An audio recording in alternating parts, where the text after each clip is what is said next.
where the years learned my name. I was 8 when the trees decided to keep me. I remember following the sound of dripping leaves, counting my steps like my mother taught me. The trunks were thick, wrinkled, layered with lines like fingerprints pressed over centuries. Pale moss hung from their branches, brushing my face like old fingers trying to recognize me.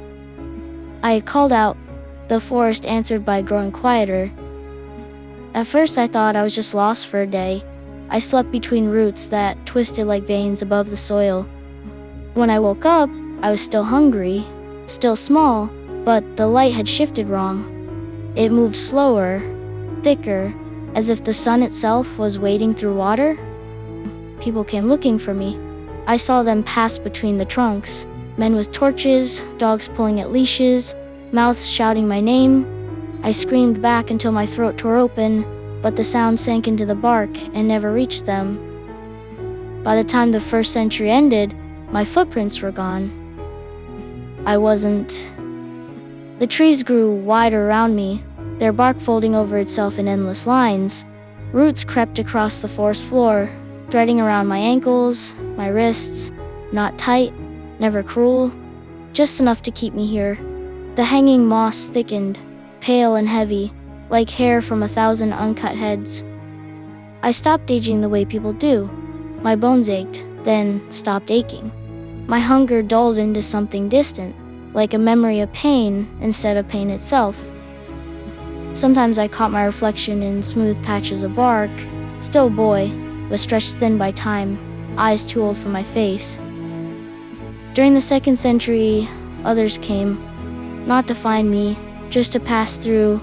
Travelers, loggers, soldiers. Their clothes changed, their language twisted into unfamiliar sounds. Some carved dates into the trees, some prayed, some died. I watched them all. They never saw me. The forests learned my shape. The lines in the trunks began to curve where I stood. Roots traced the outline of my legs. When I leaned against a tree, it leaned back, slowly, patiently. I realized then that I wasn't missing anymore. I was placed. By the 3rd century, I could feel time moving through the roots like a pulse.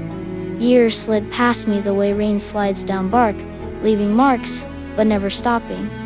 My name was still inside me, but it felt smaller every decade, like a word spoken less and less until it becomes a sound without meaning. I tried to leave once.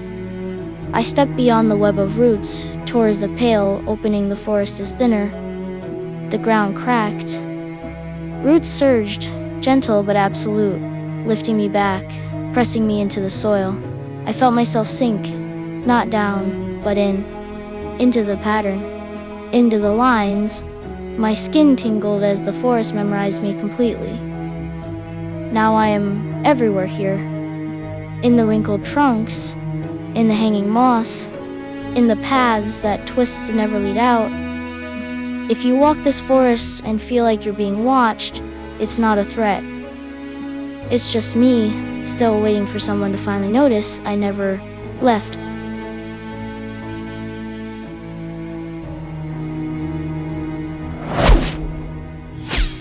Missing posters fade, names rot, time moves on. But forests don't forget their children, they keep them. Come back every Tuesday and Thursday, I'll still be here. So will the trees.